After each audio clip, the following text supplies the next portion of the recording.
Welcome back. I'm Nicholas Slayton. I'm Adam Roscoe. We're the Everfellas, and today we're talking about the 2002 classic Die Another Day.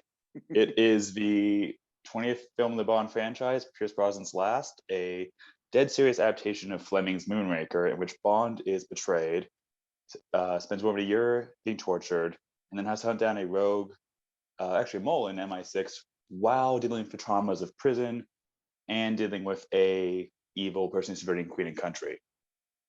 Dead serious movie. Yeah, it's Die I Another Day. watched it this morning, and I guess I only catch it in bits and pieces when it's on like cable or something. And I'm like, oh, it's this one. And generally, I catch the first 50 minutes or so, which I think is really solid. But before we get into it, cheers, mate. Yes. Mojito? Mojitos. As only he can say. Yeah. If it's a swan song, so I have my view to a kill. Nice. Also, we have to point out the excellent henchman look today. I see Virginia Fairview is a bit more successful for you, Zal. Yeah. I'm Zal crossing the bridge. I still have hair. Yeah, there's a lot of things in the movie that have not aged well or in any way would fly today. And certain things that it's a 2002 movie, really. And that's I think part of what we want to talk about. You know, we decided to rewatch this in light of seeing No Time to Die, and our discussion there is Brosnan as a Craig's last, as a big anniversary movie. Which led us to this one because it was a 20th film of the franchise, it was a 40th anniversary. You know, Brosnan didn't intend for it to be his final one. I mean, they planned to keep him on afterwards, but it kind of ended up being his last. And it came out in a really interesting time for movies. Oh yeah. I mean, that's probably when you talk about. I mean, we had The Matrix had reshaped action cinema. You started to have, cooler franchise. 2002, you had the first Fast and Furious had just come out, created a huge hit. Vin Diesel was doing Triple X, which has a very pointed anti-tuxedo spy thing about how dated they are. We need Austin Powers was still happening. Oh, there have been two Austin Powers, so James Bond. When was the third one? Was that was the same? That was the summer prior, I think. I guess one was 2003. We'll put in a note. Yeah, one of us is, well, maybe we're wrong, but it was very strange because even with all of that, this was the first Bond film I saw in theaters, and I remember being excited. Yeah. There was just a lot of new things happening. Like Harry Potter was happening, Lord of the Rings was happening, Matrix, and like superhero movies were starting up again. Like Spider-Man came out that summer. Had just blown up. Spider-Man was hitting big. And so, they wanted to do something, I guess, not just to celebrate the 40th anniversary of the 20th film, rather overtly, but they tried to make it keep up with the Joneses. And like you said, I've seen bits and pieces of it. I remember, I think the catch-all is the first half is great, second half is bad. Yes. And it's mostly true. It's hits and miss points, but I haven't seen all the way through since 2002, and some parts surprised me, what I enjoyed. I watched the movie of a few years back with a friend of mine, and he was just like, I have to turn this on for you just so you could see that it starts as one of the best movies in the series and steadily nosedives. Just very steadily. It just gets worse as it goes on. And on this last rewatch, I noticed that once they get to the Ice Palace, it's over. The movie is just boring.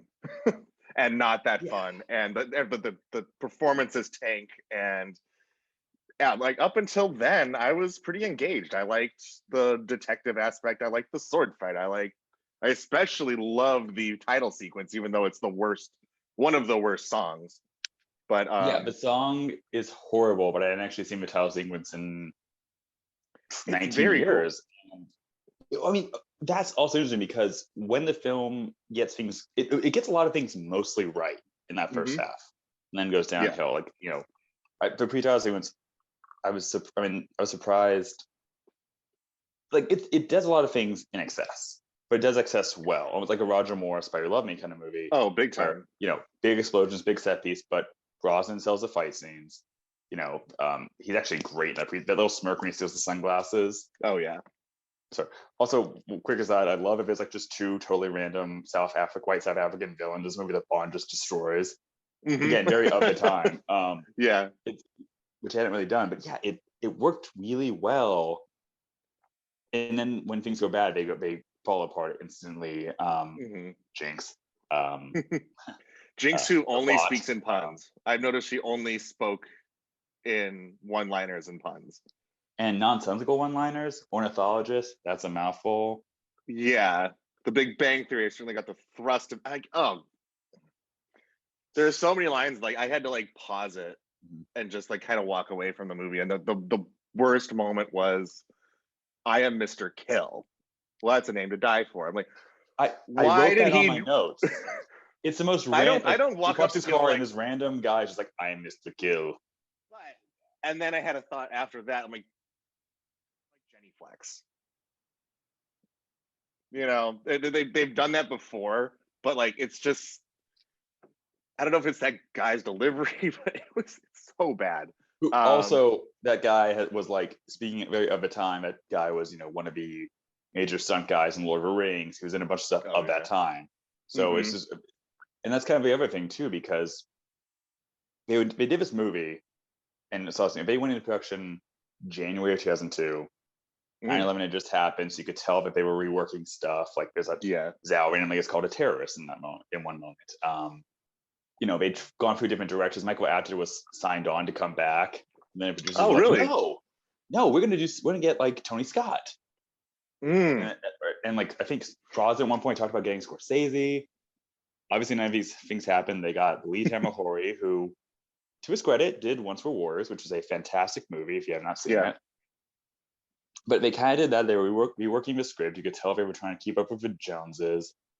I mean, it's the closest adaptation of Moonraker of a novel we'll ever get, which is why Rosamund Pike, in that lovely poster behind you, was supposed to be Gala Brand. And she was supposed to be the main Bond girl originally, and Jinx was going to be a traitor.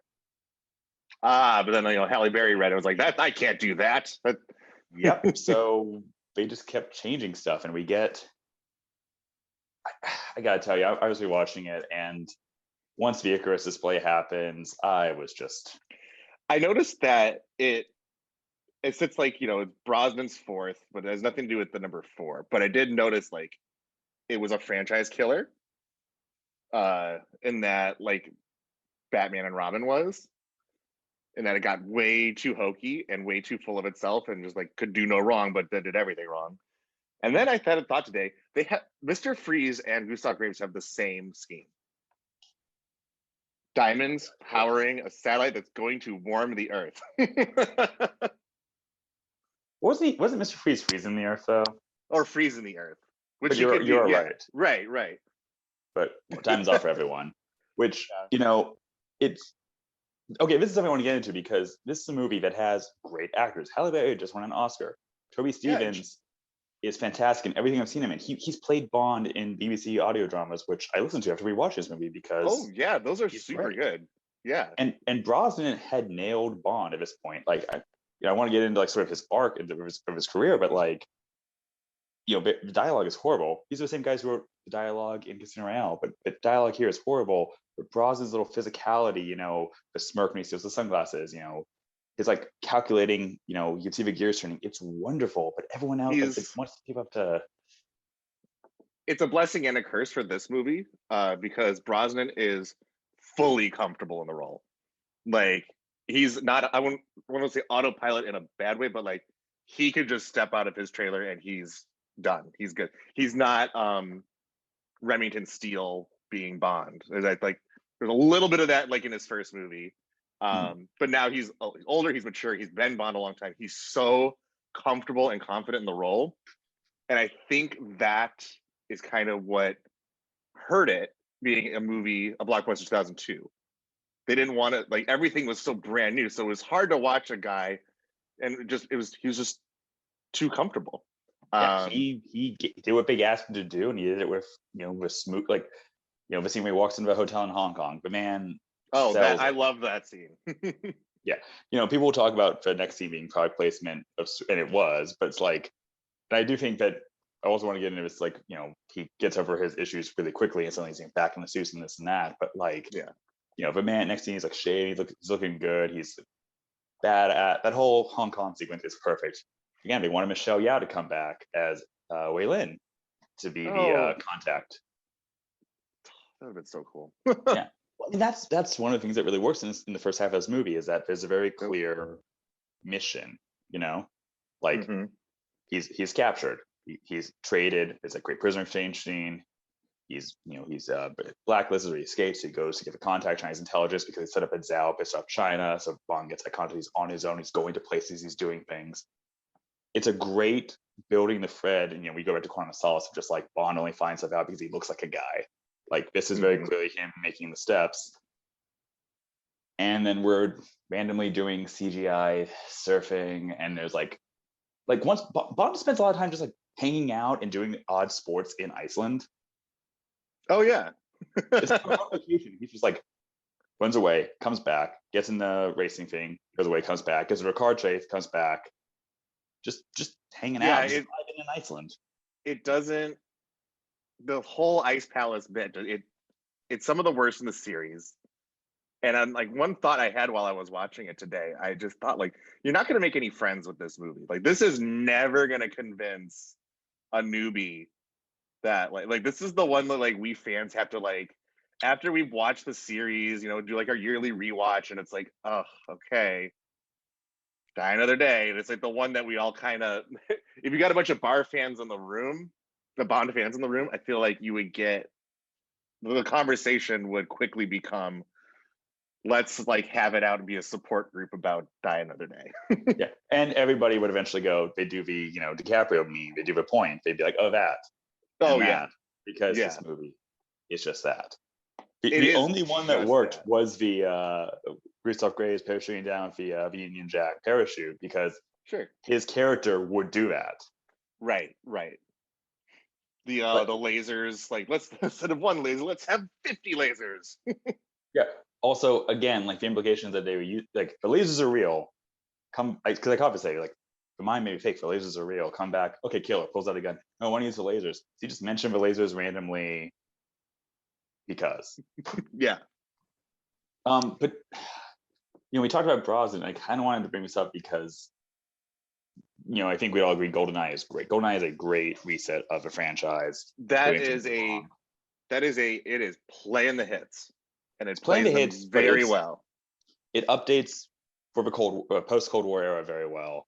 And you get a grounded. It's like, yes, there's a lair, yes, there's all this stuff, but nothing's too hokey enough. Like they started to move away from that. Like World Is Not Enough has one of the most grounded like premises, schemes, oil pipelines, is that. Then you have that weird helicopter with a giant saw, which always bugged me.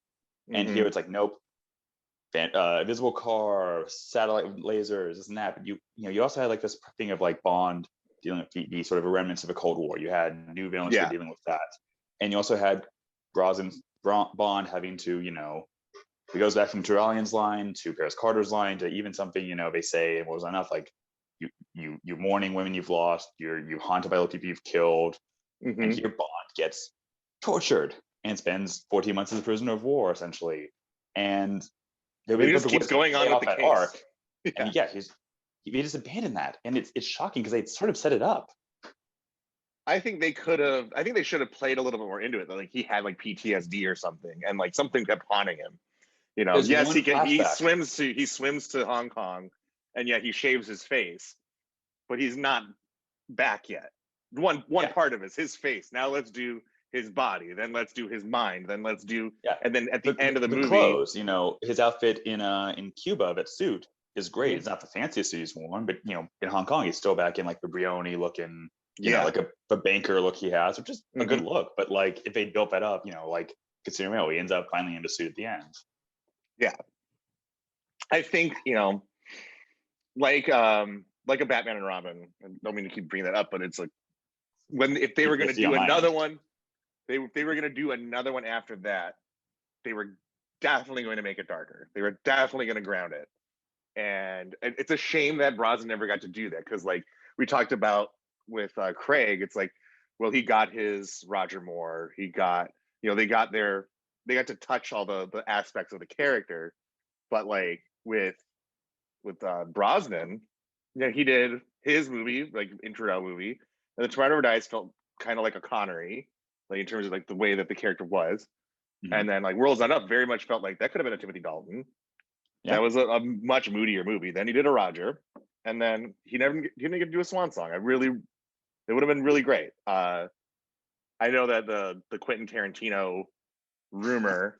I know they wanted to do it, but I feel like that's a cardinal sin of Bond. It never looks back. At least in terms of like its core, the core movie. You can do callbacks and you can, check the boxes, like I've said. Mm-hmm. But period Bond would not work. We got to talk about callbacks, man. This is because Spidey Love Me had some callbacks. It was cool. It was fine. We just talked No Time to Die, full of callbacks that fans will get. Yeah. Subtle, one or two lines are, little, we have all the time in the world. But this one is just like the Q scene. And I haven't seen the Q scene in 19 years. And I was surprised how much I actually kind of liked John Cleese's Q. Oh, yeah, he was fun. Yeah. You could have easily seen him carry on for many more films. Yes. But, we talked about this, like Craig had a beginning, middle, and end. And Brosnan is sort of ending the Connery, Lazenby, Moore, Dalton. And like it's a 40-year thing. Like, does this still work? It's a jetpack. Like the implication is this is the same guy who was with Tracy, all his other stuff. He's been through all his things. He's meeting a new Q, and he's had these adventures. And the Q thing, I kind of like that bit. But then you have all the other non-Q scenes, callbacks, and it's just a mess. Yeah, they could have had just a quick 40th anniversary. Like here's all the old gadgets, and then just move on. But every scene had something in it, and that was probably was a choice. Like every scene has like some sort of callback, and even just like having diamonds. Okay, we've done diamonds before, but then we've called back to Diamonds Are Forever. They've done satellites, they've done lasers, there's not really any original thought other than that it is a direct adaptation of Moonraker, in my opinion. And it is, and it's funny. This is the best Moonraker adaptation we've ever gotten, and with actors who would have nailed, like Rosamund Pike, you could just cast her today as Galabrand, and you'd have a perfect Galabrand. Oh, absolutely. Toby Stephens could play the literary Hugo Drax, and you'd have a great Drax. Like, he's only like 55.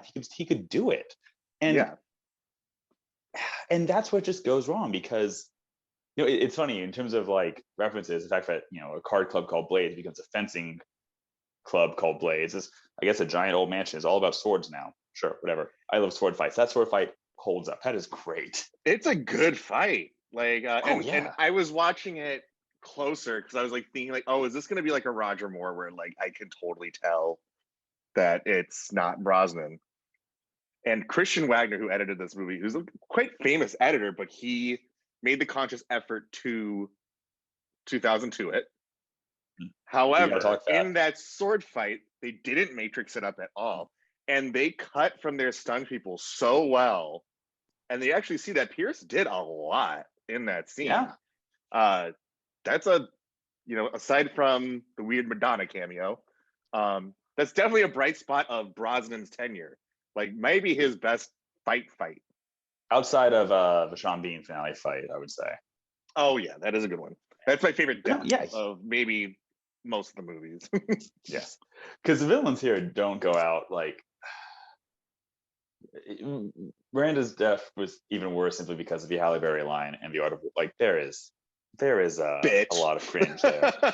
Well, also I read all your moves, read this, and it's the art of like I broke. Oh my god, it's so bad. And it's like she speaks in nothing but puns. And she would put any again, dad this is very much the 2002 of it. She's with the NSA because it was like that whole thing in the early 2000s where the NSA was the new elite movie spy group. Triple X was with the NSA. Like okay, but and they had Michael Madsen was the boss. Yeah, Michael Madsen's just hanging out. He's just vibing, doing his thing, and it's just was Jodan Baker not around to just bring back his character? Yeah. Well, I mean, I guess you can't do a Brosnan Felix because again, it's like same continuity. Felix is I remember thinking that like as a little kid. So your first was Dime of the Day in the theater. Mine was Goldeneye. In theaters. Yeah. Yeah. And like I did like a quick study. I remember like I think I mentioned this in our first episode, like the Goldeneye trailer set me off on this adventure. I'm like, what is that? And how do I make my entire life this? And my parents showed me like the ones that they had at home, and then I went and rented all the other ones, and was upset that Felix wasn't the American, but it didn't put it together. I saw them all out of order. I was like, oh, Yeah. okay, yeah. And I kept thinking that they weren't all connected, but also I was 10, so. But I remember being disappointed, like, why can't we have Felix? And it is weird that Brosnan never had one. He had I mean, Valentine, and he had friends, he had allies that showed up in multiple movies. So well, and I think that's one of those things here that made the Cuba scene so great, because Bond has an ally. He's a sleeper agent who I guess the sleeper agent does know Bond's been disavowed, which is kind of an interesting thing there. mm-hmm. But just he spends multiple scenes with this guy, and it's a good banter.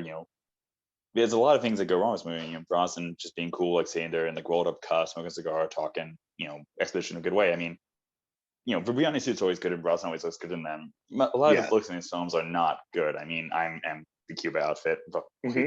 as Brosnan can only say it. Only him. I mean, it's not the most.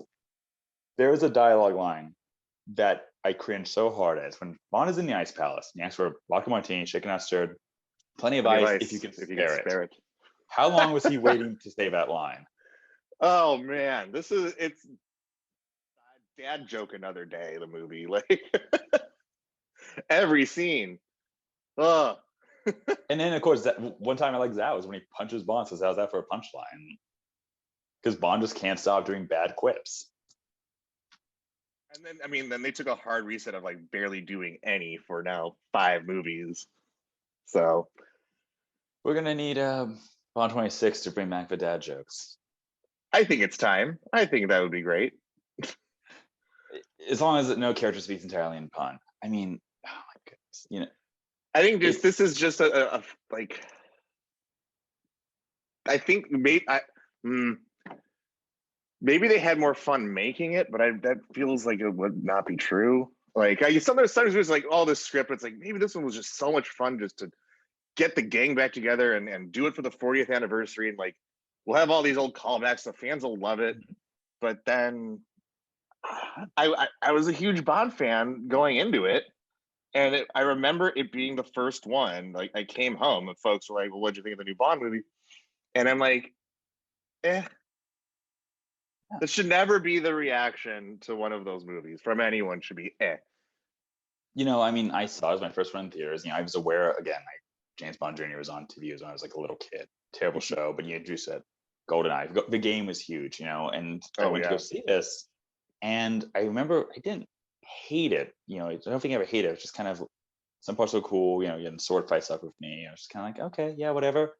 Because at the same time, this was coming out. You had the second Harry Potter. You had the second Lord of the Rings. They were better movies coming out at that same time. The theater was buzzing at that time. Yeah, it was actually a good year for movies, and really, yeah. And it's so strange because I jokingly sort of like summarize the plot in a very serious way at the start of this, but like there was a great spy movie in this film. Yeah, and it's in the first half.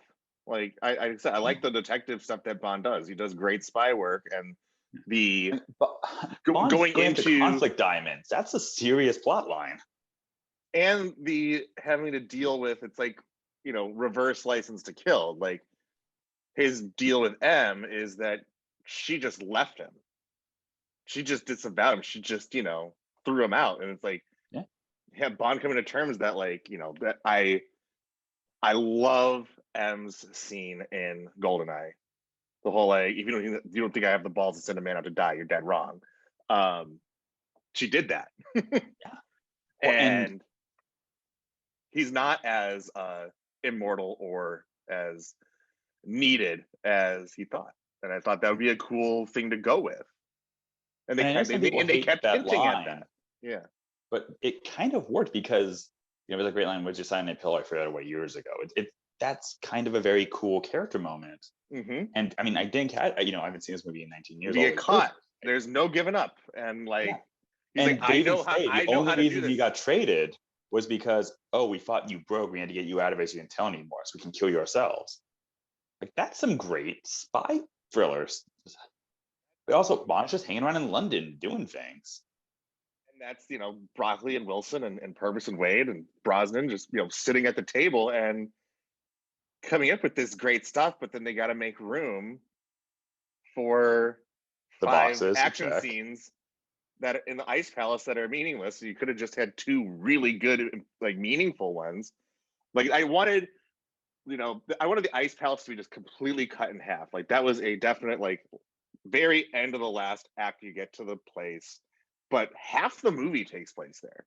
When the movie was fascinating up until then, like they just didn't give it any room to breathe, and that's why like I wanted Brosnan to get one more because they kind of learn.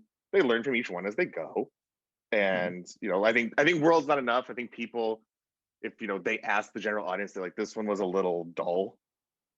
Like it didn't elevate the game from Tomorrow Never Dies or Goldeneye. Like it was just kind of like the same even keel. There's great moments, but just yeah, absolutely, it's a fun movie, but like I think they really just wanted to give it like a jolt of energy, and which is why there's those random ski fight scenes and things like that.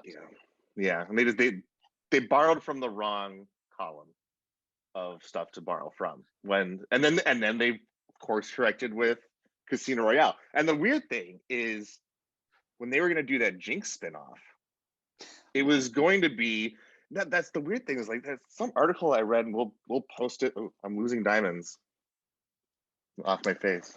Unlike But then Zhao, again, who still diamonds is are running for around with everyone. those on his face at no point. Like, I get it, you need to have a distinctive henchman, but like, but back to Jinx, who only speaks in puns. Oh yeah, and Michael Madsen again. When they were gonna spin her off. There's an article, and we'll post it when I find it. We'll post it in below, and they wanted that movie to be what really Casino Royale became.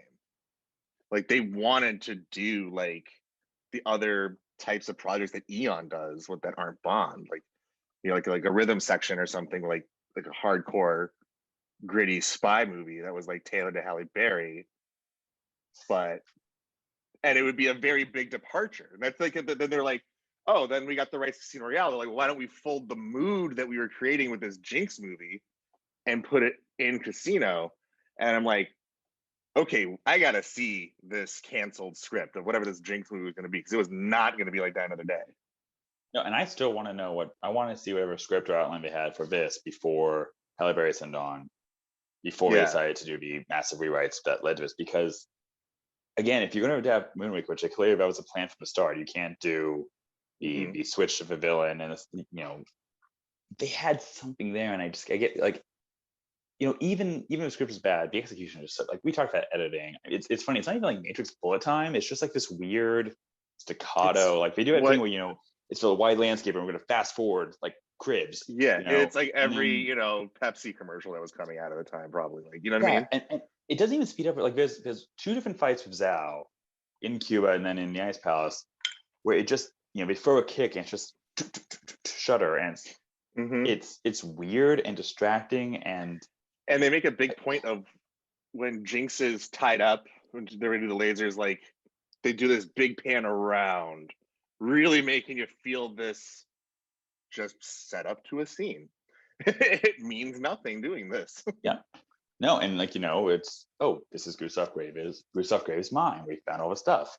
The mine's empty, and instead of like showing us empty mines would have been a cool reveal, and what was under there, kind of a Lone of Trice empty volcano. Again, like the Ice Palace is the big climax, because they actually have a good car chase. I mean, Brosnan's Bond is too cool for school, and there's no real danger in it, but it's a cool showdown.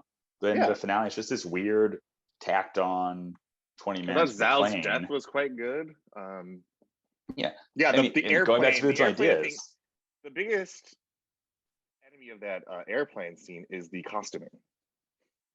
Everyone just looks like by Colonel Moon / Gustav Graves' power suit. His like, it reminded me of Batman in Kingdom Come when he's in the brace.